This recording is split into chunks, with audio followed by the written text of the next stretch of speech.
Hello! Welcome back to our YouTube channel!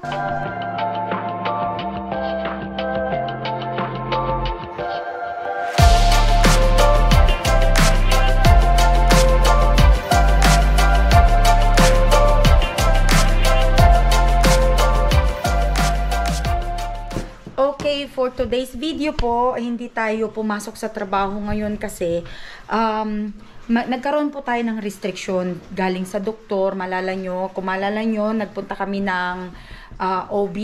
So, sinabi niya po yung mga bawal na hindi ko pwedeng gawin sa trabaho at dito sa bahay. May mga procedure po silang gagawin sa akin. And sabi naman po ni OB is madali lang naman daw. Ayan, so mayroon tayo ditong mga work at sabi niya modified activity applies to work and at home. So may mga hindi tayo pwedeng magbuhat, mag-push ng up to 10 pounds kaya po. So ngayon ang trabaho ko po ngayon ay magpakain ng dinner. Medyo mabigat po yung aking cart for yung food cart, kaya hindi ko pwedeng i-push yun. Kaya sabi ng kasama ko sa trabaho, mas maganda ata pagka magdi-day off na lang daw ako. So ayun, nag-day off na nga ako. Bakit parang merong dito sa ko? I don't know, baka dyan lang sa video. Anyway, ito po yung gagawin sa akin. Ayan kung nakikita ninyo, igaganito tayo. Yan. Yung pong procedure daw na yun is madali lang, hindi talaga siya major na surgery. Kasi ang binigay na option sa akin is yung unang-una yung IUD. So, tapos may mga iba pa silang sinabi which is yung injection, birth control pill. So, bali ganito pala yun, drenowing niya. I'm sorry pasintabi po sa mga kumakain dyan, sa mga ayaw makita to, pwede nyong i-fast forward. Okay? So, eto siya. Drenowing niya So, para just to make recap lang. So, ito yung puwerta ng babae, di ba? So, yung akin daw, ito, i-zoom ko. Yung sa akin daw na, yung fibroid ko nasa gitna. Yan. So, ang choice namin ng asawa ko ay IUD. Ang kaso, pwede na sana nilang ilagay si IUD, kaya lang hindi nila pwedeng ilagay dahil nandito nga siya sa gitna. Ayan kung nakikita nyo may circle, diba? Yan yung fibroid ko. So kung ilalagay nila si IUD kasi nakaganyan, dito siya. So mahaharangan niya. Paano siya lalabas kung nakaharang si IUD? So magkakaroon daw ng conflict. Kaya ang gagawin nila is tatanggalin muna yan, shave nila or ili-laser nila. I don't know kung paano nila gagawin. Tapos, saka nila ilalagay si IUD. Kailangan maklear daw muna siya. So, ang ginagawa ko ngayon, ang aking contribution is iinumin ko yung gamot para mag-stop yung bleeding ko, and then kailangan kong sundin kung ano yung mga modified and restrictions ko sa trabaho at dito sa bahay para mag-stop na yung bleeding. Kasi ang sabi ng doktor, the more na magbubuhat ka, magpupush ka, the more pa rin na magbi-bleed ka kasi yung pressure, di ba?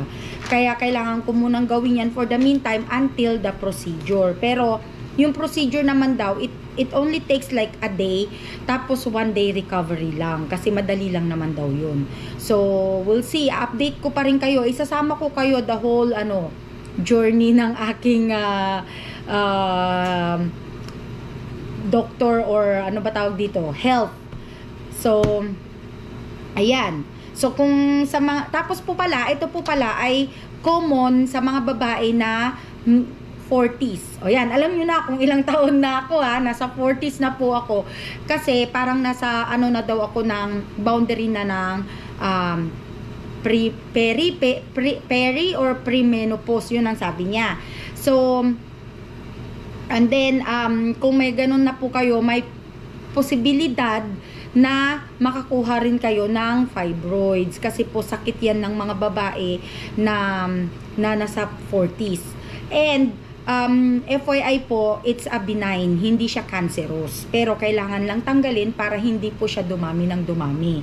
Kasi the more daw po na magbi-bleed ka, the more kang magpo-produce ng fibroid. So, ayun. So, natututo tayo, di ba, ng konti. So, kaya po sa mga babae, ingat din po kayo kapag may nakikita na po kayo na kakaiba or abnormality sa pagbuwan ng dalaw nyo.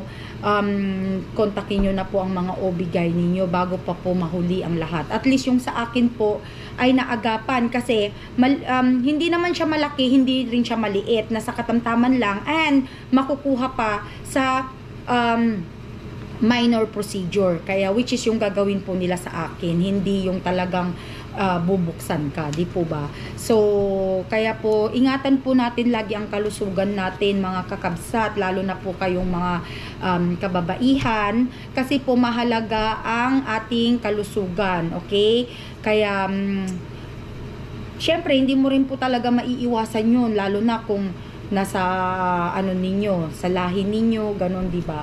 Oh, and then, isa pa po pala na ginawa is yung biopsy. So, naghihintay din po tayo ng result ng biopsy kung cancerous po ba siya pero hopefully it's not cancerous kasi po wala naman akong ibang nararamdaman at umiepekto naman po, nawawala na ng paunti-unti yung aking buwan ng dalaw, kumbaga parang bumabalik na po siya sa normal, kaya hindi po kagaya dati na oh my god talagang hirap hindi ko po maipaliwanag, kaya lang sobra po yung mga nakaraang araw talaga.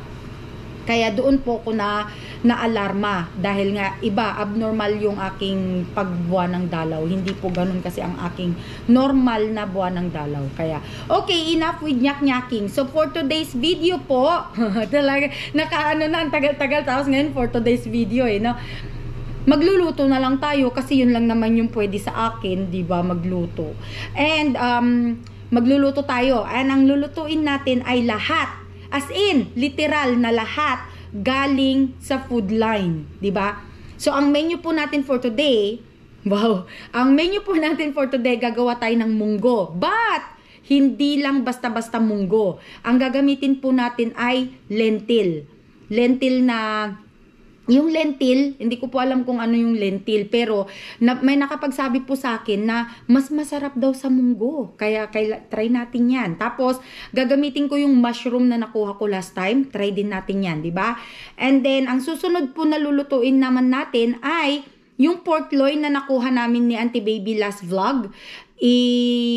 Iluluto ko yun. Actually, yung kalahati na iluto ko ng sweet and sour pork.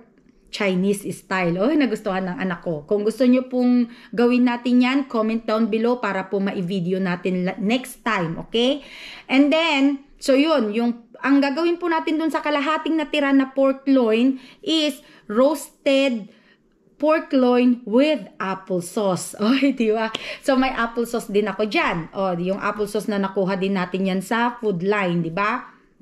And then, ang last but not least, is apple pie. Kasi nakakuha din tayo ng apple doon sa food line last time. And plus, and then yung crust is nakuha din natin from the previous food line. Hindi ko pa nga lang siya nagagawa. So, ngayon ko pa lang siya gagamitin. Kaya, diba? So, literal talaga na lahat galing sa food line. Kailangan nating gamitin lahat yan. So, ayan. So, umpisa na tayo, okay? I-ready ko na ang aking mga gagamitin. Pero, we'll do it one at a time, okay? Yung gagamitin ko na munggo. Ito siya, oh. Ito. Yung lentil. Yan, lentil. Tapos, pero, napakuluan ko na siya kagabi. Ito na siya, oh. Ayan na siya. Mamaya, pakita natin talaga yung itsura. So, bali ganito siya, oh. Oh, ayan. So, ang sabi nila, may nakapagsabi na mas masarap daw yan sa munggo. So, try natin siya, diba? So, nagluto lang ako ng konti kasi baka hindi ko siya magustuhan. And then, gagamitin ko rin yung nakuha ko sa food line na spinach in can. So, kasi wala tayong mga spinach na fresh. So, yun ang gagamitin ko para magamit lang din, diba? Tapos, ano ba yung kukunin ko dito? Oh, yung mushroom.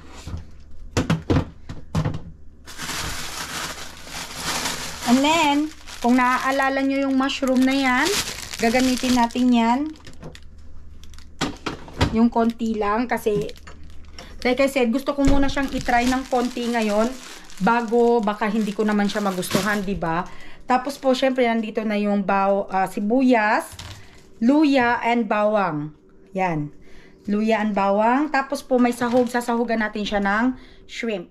Okay. So, lutuin natin siya. Hiwain ko muna yung aking mga ingredients and then babalik tayo pag maggigisa na. Okay? So, for the meantime, gawin po muna natin itong ating pork. Ayan siya. Yan. Ito siya. Okay? So, gusto ko muna sana siyang hiwa-hiwain. Sandali. Paano ba? Yan. Hiwa-hiwain muna natin siya ng yung ganito para sumiksik lalo yung flavor niya, 'di ba? Yan. Kung hindi niyo nakikita, ipaano ko na lang mamaya. Lagyan lang natin siya ng salt and pepper. Mamaya ko napakita pagka ano.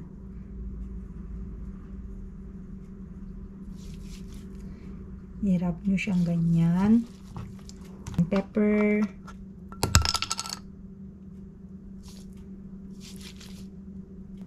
So, para-paraan lang po niya mga yan pagluluto. Para po yung mga nakukuha ninyo sa food line ay hindi nasasayang. Pero kung talaga naman na ayaw nyo at sobra-sobra o kaya sobra-sobra, pwede nyo naman ibigay sa mga kakilala nyo, mga may gusto. Kagaya po namin yung mga iba, pinapamigay din po namin sa mga may gusto. Pero bago naman po namin pamigay, tinatanong muna namin sila kung gusto ba nila kasi may mga iba po kasi na ayaw. So, ayan. So, ganyan po yung itsura niya. Ayan. Okay? So, salt and pepper lang po siya. Hiniwa ko lang ng ganyan para po mamaya yung sauce manuot lalo doon sa loob ng karne pag niluto mo siya. So, ngayon, ang gagawin po natin ay lulutuin. Kukunti lang na fried ba? I-fried lang siya ng konti. Yan. Then, on natin yung oven. 350. Tapos, konting mantika. Ayan ang mantika ko. Ito po yung mantika na ginamit ko noong yung nagprito po kami ni Ate Lily ng crispy pata. So, pwede naman po siya. Kasi konti lang naman kailangan mo lang siyang i-brown. So, i-ready po natin yung sauce, which is yung apple sauce, Dijon mustard, and honey. So, kung gusto nyo namang masaucy yung kanyang sauce, pwede nyo naman po siyang dagdagan. Medyo madami tayong apple sauce kaya. Kailangan lang naman i-brown yung i-brown lang po yung karne.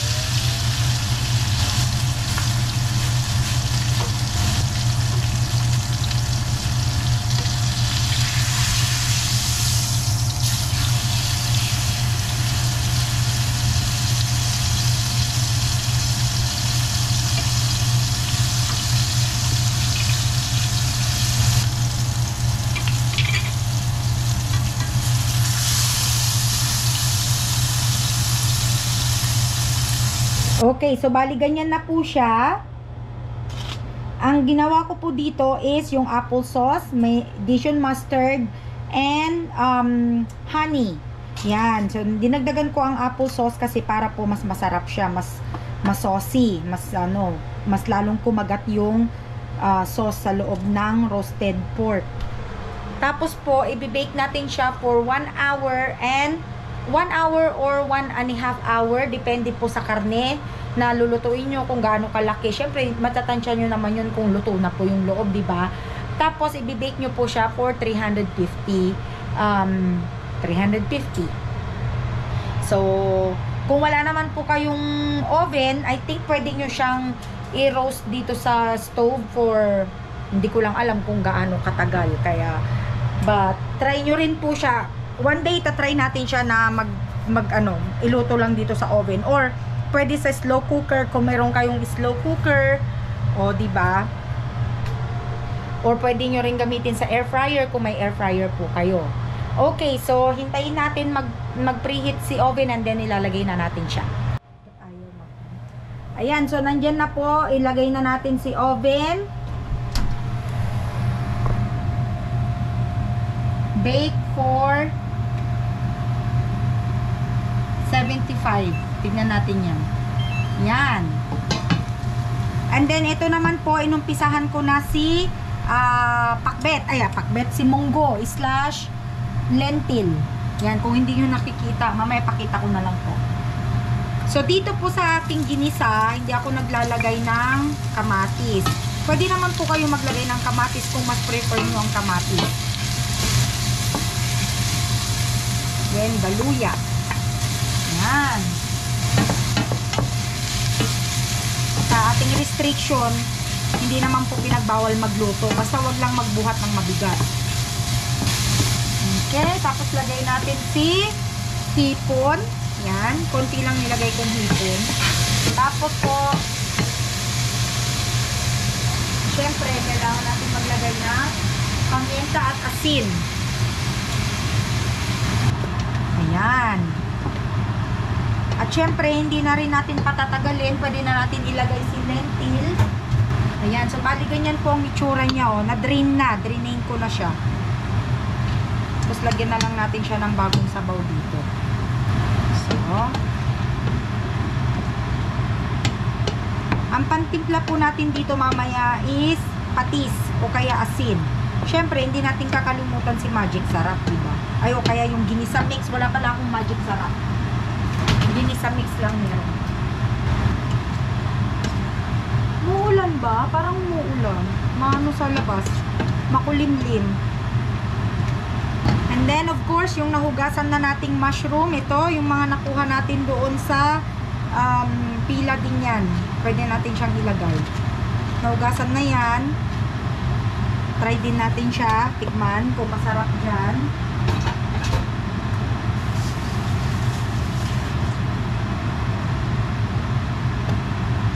Bago natin siya lalagyan ng sabaw.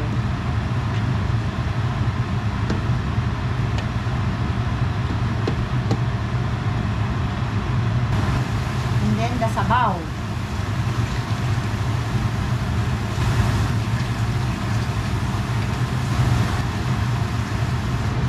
Para mas lumambot pa ng konti yung lentil, diba?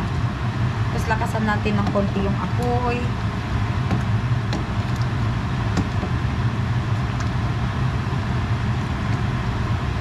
Pag kumulo, saka na lang natin siya timplahan.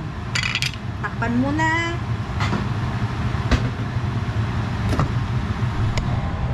Ayan. So, ganito po yung tsura niya. Yan. O, diba? So, tignan natin kung masarap. Sana masarap. Diba? Tignan natin yan mamaya. Dalhin natin yan kay Ate Julie kasi siyang test mamaya. Ayan. Ay, nako po. So, for the meantime, ito na po pala yung spinach na gagamitin ko. Yung nakalagay na sa lata yan. Bali, piniga ko lang siya para wala siyang juice. Yung juice ng kanyang sabaw galing sa can.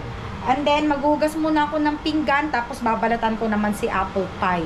Si apple para sa aking apple pie. Okay? Ayan, kumukulo na po siya.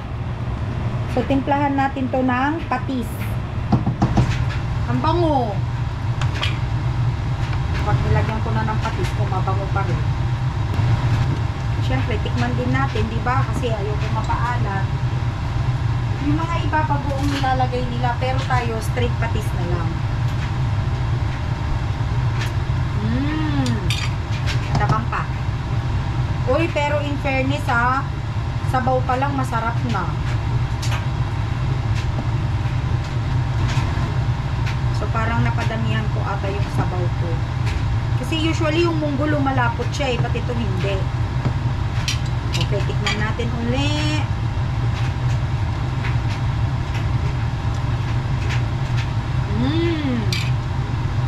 Okay. Pwede na. Huwag masyadong maalat. And then, lagay na natin si spinach. Mausok. Sana huwag mag-alarm ulit. Tapos itong spinach, hindi ko alam. First time ko lang gumamit ng nasa can. First time ko lang gumamit ng nasa can. Sana masarap siya.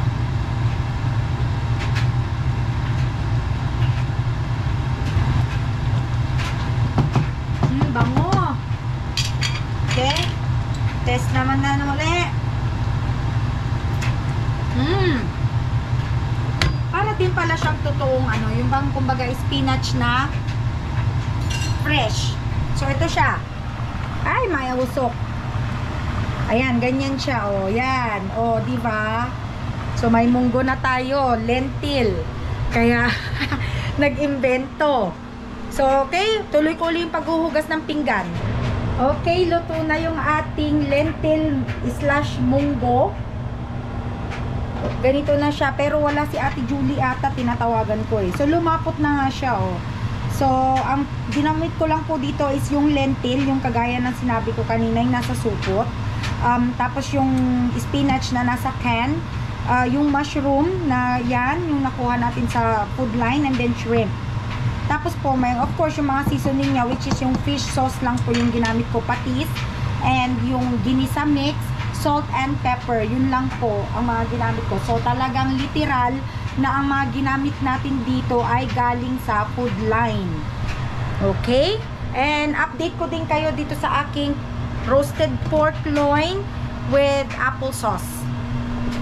Ayan, oh. Kumukulo, ang bango. Ang bango niya. Sana masarap. So yun naman po ay inano ko muna siya, frinay ko muna, brinown ko muna yung kanyang ibabaw. So para po mas maganda yung kulay niya, but then pinatong ko naman si applesauce sa taas para po mas lalong manuot yung lasa ng sauce na ginamit ko. So bali ang ginamit ko po pala doon sa sauce is applesauce, Dijon mustard at yung honey. Yun lang. Tapos salt and pepper lang ang ginamit ko doon sa sa ibabaw niya ng karne. So hopefully mamaya tayo magbi-bake ng apple pie kasi kailangan kong umupo. Medyo napapagod po ako doon sa na yun. Hindi tayo pwedeng nakatayo ng matagal. Kaya so hopefully lahat yun mag-turn out good. So tinatawagan ko sa Ate Julie, wala siya. So hindi ko pa siya mabibigyan ng munggo ngayon. Okay, so mamaya na lang uli. Update ko kayo dito sa aking roasted pork loin with applesauce. Bali, i-ano natin yung sauce niya, ha. I-shower natin dito sa pork. Sandali, kailangan natin ng mitten kasi mainit. Okay, tapos uupo tayo kasi bawal tayong nakayuko. Wow, ang sarap. Oh, tignan nyo naman po. Ay, ano ba yan? Tignan nyo naman po, oh. Uy. Tapos i-shower natin ganyan. Para mas manuot yung sauce. Para po saucy siya, diba? Yan. So, syempre, dali. Kailangan natin siyang ihilain. Para po hindi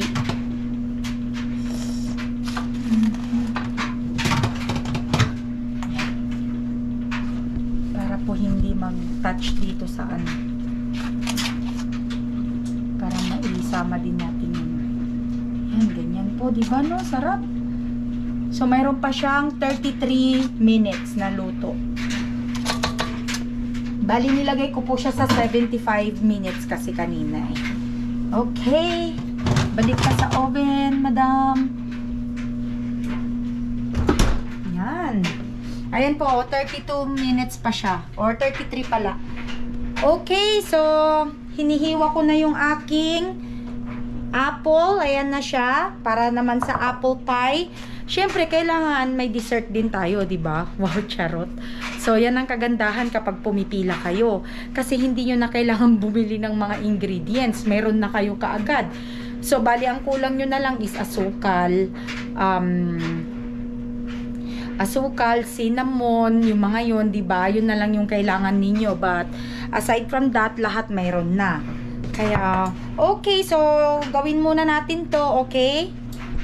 Okay, bago ko po pala isara yung aking apple pie, ganito yung itsura niya. O, yan. Wala po akong round na dish, kaya dito ko siya nilagay sa square. Yan. So, nag-work naman po last time nung naggawa ako, kaya it will work again this time. So, tatakpan ko na siya. Itong nakikita nyo pa lang yan, butter. I know, dapat cube siya, pero maninipis lang naman yung mga nilagay kong hiwa. Ganyan lang ang nipis. Kaya okay lang po yan. At saka para mas maganda, mas moist siya, hindi siya dry. So, isasarado ko muna siya. So, ayan, nalagyan na rin siya ng egg wash. Ready to put in the oven na po. Okay? So, isama na natin siya dito sa karne. Lagay lang natin siya sa ibabaw. Aligan niya ng itsura. So, nandoon yung aking roasted pork and si apple pie. So, see you later! Okay, so, nakatatlong putahe po tayo ngayong araw na to. Kailangan natin umupo. Oh, isa po pala na symptoms ng fibroid is sumasakit din po pala yung likod ninyo, yung dito sa may dito sa may pelvic ba tawag dito, yung sa likod ng pelvic ninyo. So masakit din po yun, kaya yung isa din yun sa mga restriction ko, kaya hindi ako pwedeng magbuhat ng mabigat dahil nga masakit, at saka hindi pwedeng nakatayo ng matagal. Kaya kailangan umupo once in a while. Kaya po, yun. Para ka talagang nanganak. Alam mo yung ganun, yung feeling ng ganun po. Kaya, okay, so tignan na. Wait na lang natin yung mga niluto natin. Tawagan ko ulit si Ate Julie kung nasaan na ba siya para matikman niya yung ating munggo. Okay? Hello, good morning po. Ayun pinapatikim ni Maribel po yung lentil. So, i-trinay niya yung ng lentil. So, ito po, titikman na Titikman. Yan. Bakit? Ayaw mo? Kasi si Ricky, ayaw niya ng mushroom? Mahal daw ang maano yung kanyang cholesterol, kaya. No, walang cholesterol yan, Kuya Rick. That's shrimp. Kailangan ng kumain ng healthy. Yes. Oh, see? Let me see. First bite. First bite. Oh, masarap nga. Naka-video, visit ka. Masarap nga. Oh, di ba? Di ba? Parang munggo. Mas masarap pa sa munggo? Pareho lang Pareho lang. Sige, pareho lang sa munggo. So, ngayon hindi ko na kailangan ng munggo. Masarap. Masarap. O, tapos yung mushroom pa. Tapos yung yung spinach na ginamit ko dyan is yung nasa can. Oh, yeah? Oh, lahat galing sa food line. Sarap. Approve. Oh, di ba? Tikman mo na kasi, Kuya Rick, ang arte nito. Ayun. Tikman mo na. Arte nito. Masarap nga. Parang pagluto na din ng munggo. Matigas ba yung lentil? Hindi na nang, no? Okay lang. Tulog. Bakit? Nagtrabaho? Oo. Lang yan ka, nagtrabaho ang gabi yun. Di pa kainin. Gusto mo rice? Gusto mo rice? Alala. Gusto mong rice, Kuya Rick? Konti? Tama na. Masarap siya. Pati yung mushroom, perfect. Konti lang nilagay kong mushroom kasi sabi ko yung masayang eh. Yeah, masarap. O, diba? Approve po. Ay, Very good. So, approve yung aking first meal. Ala, si Kuya Rick, ba't pinipili mo? Masarap. Yung lentil? Parang yan. Yung video mo ko. Grain. Mas masarap yan kaysa sa munggo. Diba sabi nila bawal sa yung munggo, Kuya Rick? So, hindi na natin kailangan ng munggo. Yan na ang gagamitin natin sa munggo. Masarap. Oh. Tapos yung mo, taste mo, yung... Patis. Oo. Okay. Okay na yun, di ba? O pwede naman kayo dun sa patis, no? Maalat ba? Hindi naman. Tama lang. Ayan, kasi sila Ate Julie and Kuya Ricky, bawal sila sa karne. Karne. Oo. As in karne. Chicken lang sila, kaya wag kayong magtaka kung later on mangingitlog na tong dalawang to, Okay, lilipad na rin sila, lilipad na. kakaroon na ng pakpak, ganon, di ba? Kaya gusto mong rice, Kuya Rick? Right. Oh, see, ang arte. Kuha kitang rice doon. Iwanan mo na yan. Masarap. Masarap po. Dito mo na ilagay. Ito na. Kasi para may nagagawa ako sa buhay, my God, ang dami kong restriction. Okay. Oh. Ayan, si Kuya Ricky kasi camera shy siya. So, i-off ko muna to, okay? Masarap siya. Ayan, so after natikman nila Ate Julie yung aking munggo / lentil or lentil / munggo, ito naman na yung update ko dito sa aking pork loin with applesauce. Oh, hello! Saan pa kayo? Luto na yan. Chinek ko na rin ang kanyang temperature. Nasa over 165 na siya. Kaya okay na talaga yan. And then, ito naman yung ganap sa apple pie. Yan o. Ay! Ang bango. Lapit na rin yan. Malapit na rin siyang maluto. So, nag-ano na siya. Nag-i-steam na. And then, mamaya ay kakain na rin po ako. Okay, hello. Ito na ang update naman ngayon sa aking last menu. Ang apple pie. Oy, sos, ang bango. So, today is puro tayo apple.